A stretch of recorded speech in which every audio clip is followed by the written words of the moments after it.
uPatrick Maswanganyi wenze into emangalisayo abantu abazoyikhumbula isikhathi eside. Ukhombisile ukuthi ungumdlali ongcono kakhulu ukugqoka ijezi elingunumber 10. Emidlalweni omkhulu neKaizer Chiefs, uMaswanganyi ushaye igoli elinohlobo olukhethekile lokukhahlelwa olubizwa ngephaneka penalty. Lokhu kwenzeke ekupheleni komdlalo ngesikhathi amaphuzu asengu-0-0. Wabonisa ukuthi uyazethemba kakhulu futhi uzolile ngaphansi kwengcindezi.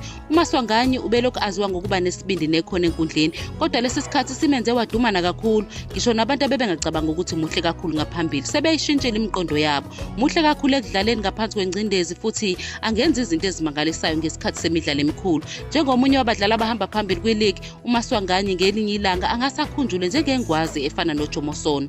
Uma uMaswanganyi eqhubeka nokwenza izinto ezimangalisayo futhi esiza iqembu lakhe liwina imiklomelo emikhulu, abantu bazomkhumbula njengomunye wabadlali abahamba phambili emlandweni. Nakuba uJomo Sono owake wagijima ku-Orlando Pirates, wathi abantu bangalinge nje bamqhathanise noPatrick Maswanganyi osegqoka ujezi number 10. uSono ucabanga ukuthi leli jezi elingunumber 10 likhethekile ngoba udlale kahle eligqoka engashintshi iminyaka eminingi. Waphinde wathi akulungile ukumqhathanisa noMaswanganyi ngoba ukuba mkhulu kusho ukwenza kahle ngaso sonke isikhathi, hayi ukwenza kahle ngesinye isikhathi.